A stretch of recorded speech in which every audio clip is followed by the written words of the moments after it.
Apakah benar ijazah Jokowi palsu seperti yang dituduhkan oleh Roy Suryo? Padahal kita tahu kepakaran Roy Suryo dalam bidang telematika itu sangat diragukan karena banyak pernyataan-pernyataannya yang tidak valid selama ini. Halo kawan-kawan, apa kabarmu? Kuharap kau baik-baik saja. Belakangan ini kita disuguhkan oleh tayangan-tayangan yang menyatakan bahwa Roy Suryo menuduh ijazah Pak Jokowi palsu. Dan itu adalah satu hal yang membuat negara ini ribut. Kenapa setelah Bapak Jokowi tidak menjadi presiden ini kembali diangkat? Kenapa bukan dari dulu sewaktu Bapak Jokowi belum menjadi siapa-siapa? Nah, pertanyaannya, siapakah Roy Suryo? Apakah dia benar-benar orang yang ahli dalam bidang telematika, orang yang bisa menyelidiki keaslian atau kepalsuan suatu benda atau suatu produk atau suatu hal yang berhubungan dengan digitalisasi atau berhubungan dengan aset-aset digital? Banyak kontroversi yang dilakukan oleh Roy Suryo. Apa saja kontroversi yang dilakukan oleh Roy Suryo, di mana banyak analisis-analisis dia yang salah, banyak analisis-analisis dia yang tidak valid. Mari kita baca dari situs laman Wikipedia. Dikutip dari laman situs Wikipedia, di sana pada tahun 2005 ketika foto topless yang diduga sebagai Miss Indonesia Artika Sari Devi tersebar secara online, Roy mengklaim foto tersebut asli.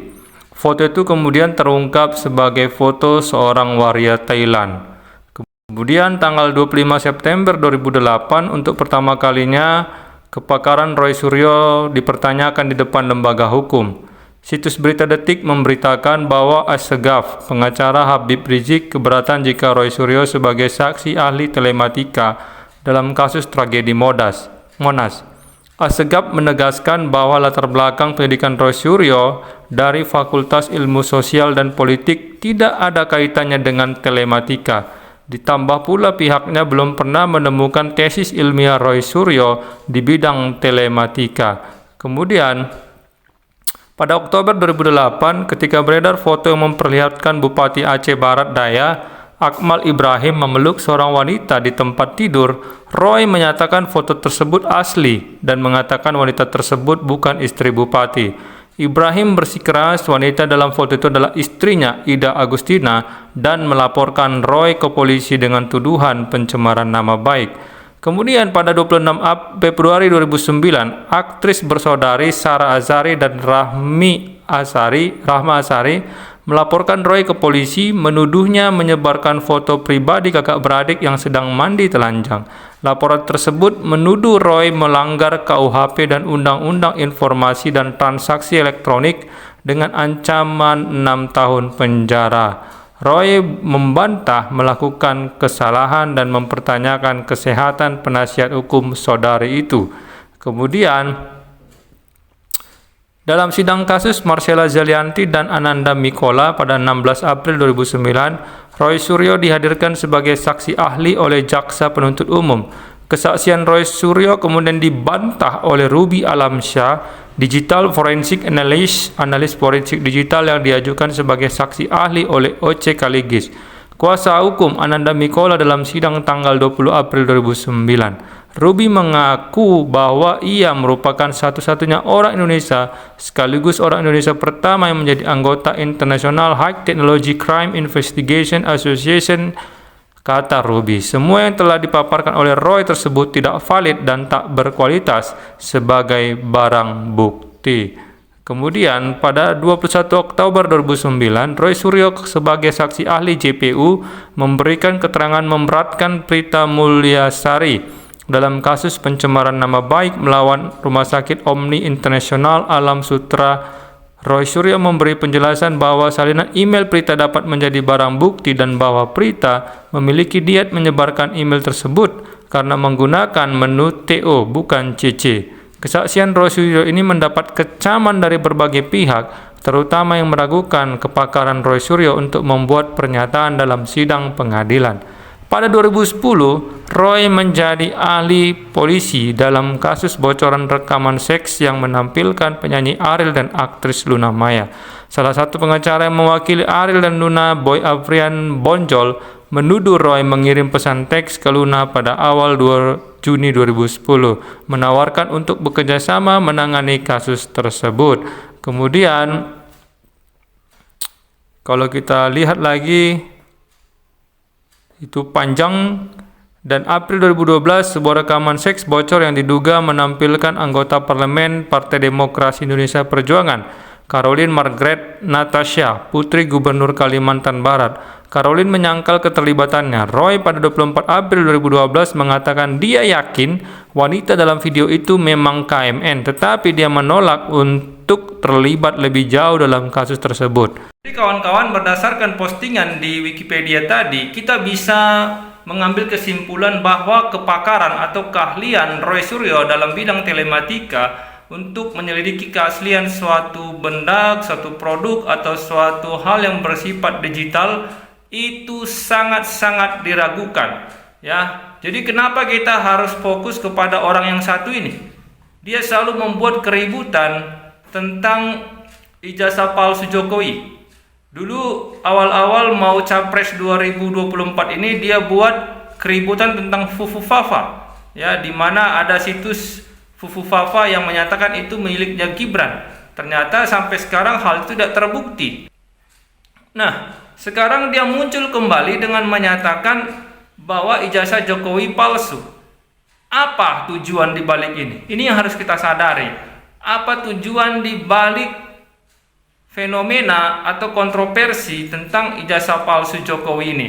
Nah, kalau kita perhatikan dengan baik-baik, dengan seksama, dengan teliti, orang-orang yang meributkan ijazah palsu Jokowi ini adalah orang-orang yang sakit hati, orang-orang yang tidak menyukai Jokowi. Kenapa mereka tidak menyukai Jokowi? Jawabannya simpel, karena mereka tidak mendapat bagian dari kekuasaan di negara ini. Itu saja.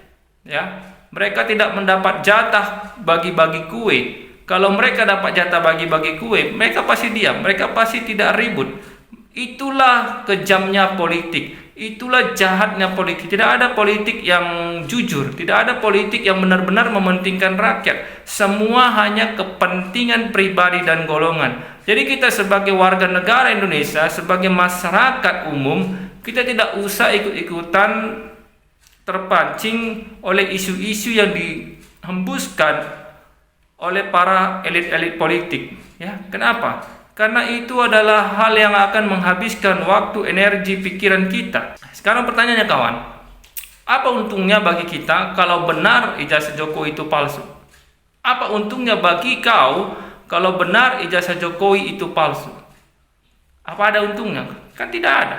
Yang ada malah kau akan disibukkan oleh pikiran-pikiran negatif. Bahkan kalau kita lihat komentar-komentar orang di media sosial yang menyatakan bahwa ijazah Jokowi palsu, itu banyak sekali masyarakat Indonesia yang sangat benci dengan Jokowi. Ya, komentar-komentarnya penuh dengan hinaan, penuh dengan makian, penuh dengan cacian. Apakah itu yang kau harapkan kau? Ingat kawan, siapapun presiden, siapapun pejabat di atas sana, tetap yang ngasih makan kau ya kau sendiri. Tetap yang cari makan untukmu ya kau sendiri. Nggak ada ngaruhnya sama orang itu. Jadi ketika ada isu-isu seperti ini, sadarilah itu adalah satu hal yang dilakukan oleh elit-elit politik untuk menyembunyikan satu isu yang lebih besar lagi. Isu yang lebih dahsyat lagi. Jadi kita tidak usah sibuk, tidak usah repot memikirkan apakah ijazah Jokowi asli atau palsu. Itu semua hanyalah rancangan politik mereka. Itu hanya sandiwara politik. Yang korban ya kita-kita juga, rakyat-rakyat kecil ini. Yang korban ya kita-kita juga.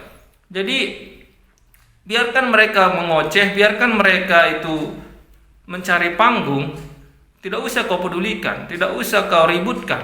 Karena itu cara mereka untuk cari uang. Itu cara mereka untuk bisa makan, ya, bukan cuma makan 3 kali sehari, bukan. Mereka cari uang untuk bisa jalan-jalan, untuk bisa happy-happy. Sementara kau, yang hanya menjadi penonton ikut-ikutan sibuk mengomentari persoalan ini akan menjadi orang-orang yang habis energi, habis waktu, habis pikiran untuk mereka, dan mereka akan semakin tenar. Lihat, semakin sering rakyat Indonesia ini mengomentari isu-isu yang lagi viral, isu-isu yang lagi booming saat ini, maka mereka akan semakin sering dipanggil oleh media-media untuk sebagai narasumber dalam sebuah wawancara. Tujuannya apa?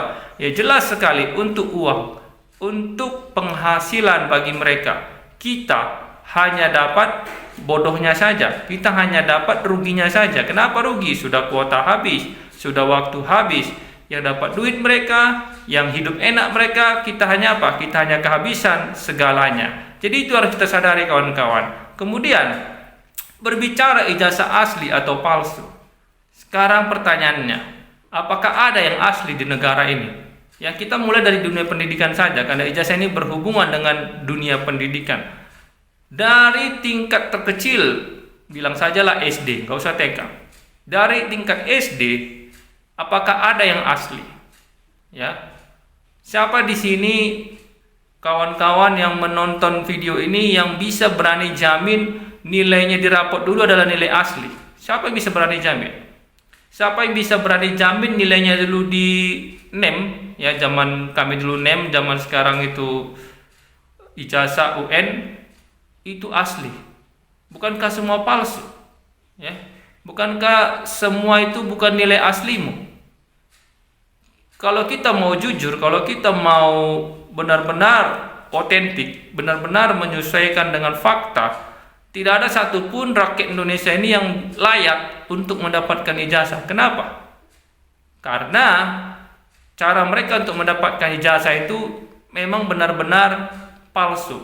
Contoh kepalsuannya apa? Contoh, ketika ujian, hampir di semua sekolah, bukan hampir di semua sekolah, dan kurasa di semua sekolah, siswa itu pasti mencontek. Ya, siswa itu masih mencontek, apalagi tingkat SD. Semua pasti saling kerjasama. Ketika ada siswa yang jujur, ketika ada siswa yang tidak mau memberikan contekan, maka dia akan dibully, dia akan dijauhi oleh kawan-kawannya. Bukankah ini adalah contoh kepalsuan? Kemudian ketika UN, ya, sekarang UN itu, apakah ada yang berani menjamin nilai UN mereka itu adalah nilai yang asli? Tidak ada yang berani menjamin. Kenapa? Karena memang apa yang mereka dapatkan itu semua hasil dari kolaborasi antara guru, pengawas, kepala sekolah, dinas pendidikan, dan Kementerian Kependidikan. Apa kolaborasinya? Sebelum mereka UN, mereka akan diberikan kunci-kunci jawaban untuk menjawab soal-soal UN mereka. Ayo, siapa yang berani membantah? Sekolah mana yang berani mengatakan itu tidak dilakukan? Ya, aku dulu 10 tahun guru dan aku melihat praktek-praktek itu.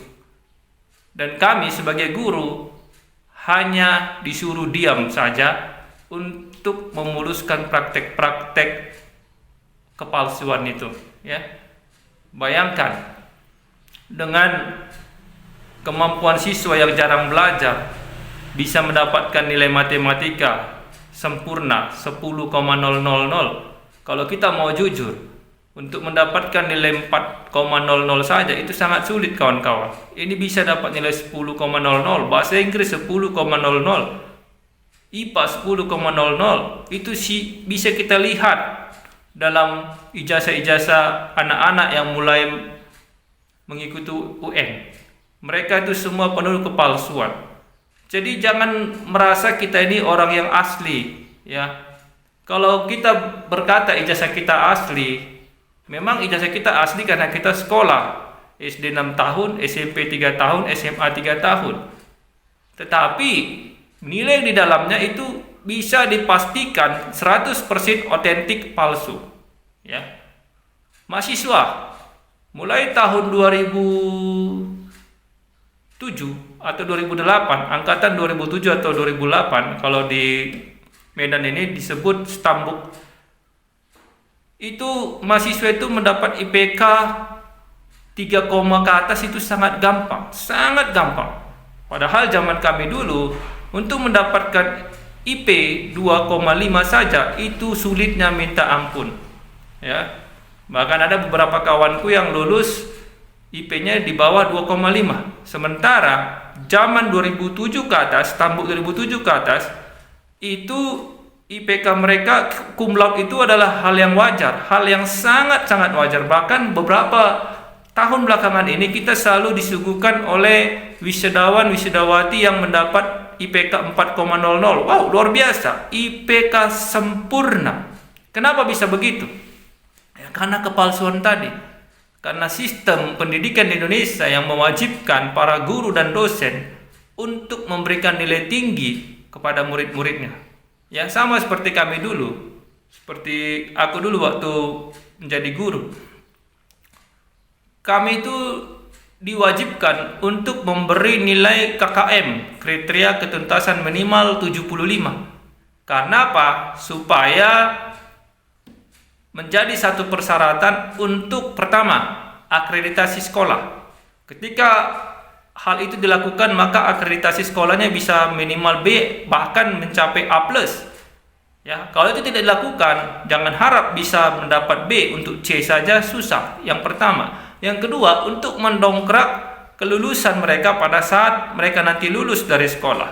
Jadi ketika ada guru yang memberikan nilai di bawah 75, itu justru gurunya akan dimarahi oleh kepala sekolah. Itu dia.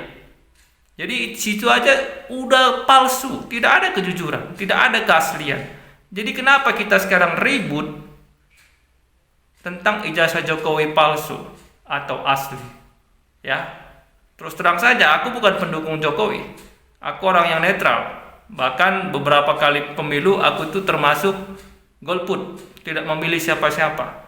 Tetapi melihat fenomena seperti ini, sedih sekali rakyat Indonesia yang masih SDM-nya berkualitas rendah. Ya, hal-hal yang receh seperti ini bisa menggiring Indonesia ke hal-hal yang luar biasa ributnya, ya, luar biasa ributnya.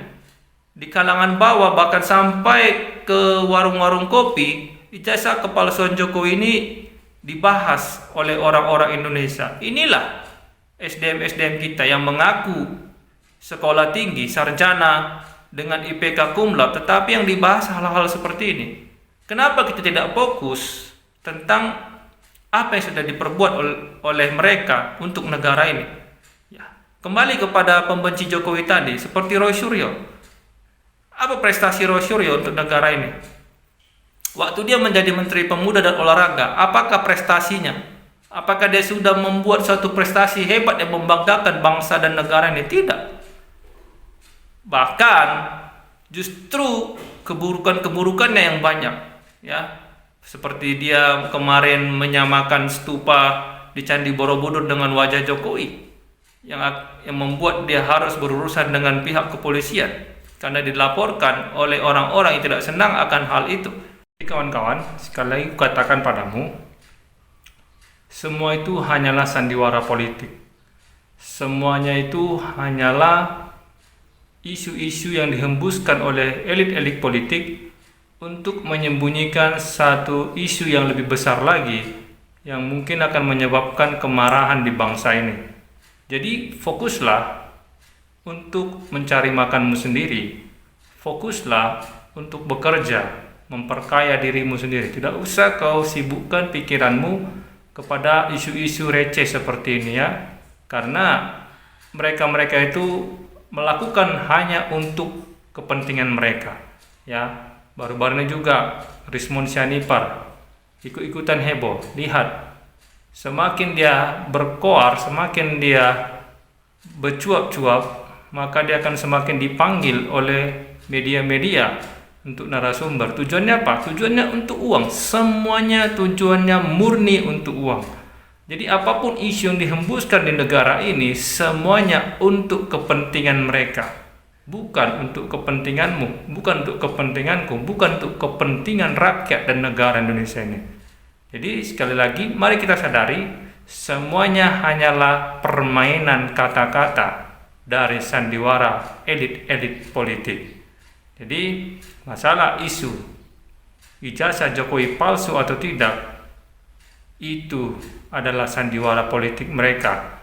Mereka berkoar karena mereka tidak dapat bagian, tidak mendapat jatah kue kekuasaan di negara ini.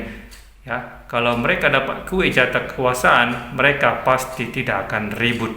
Dan kemudian kawan-kawan, kita hanya kebagian capeknya, kebagian negatifnya saja. Dengan mencaci Jokowi, dengan menjelek-jelekkan Jokowi, menghina Jokowi, kita akan menambah dosa-dosa kita. Kita hanya menambah keburukan kita. Gak ada untungnya sama sekali. Untuk itu, fokuslah membuat kebaikan. Kalau tidak bisa memberikan dampak positif buat negara ini, setidaknya jangan menjadi dampak negatif untuk negara ini. Demikian video ini kawan-kawan, sampai juga jumpa di video selanjutnya dan salam sadar.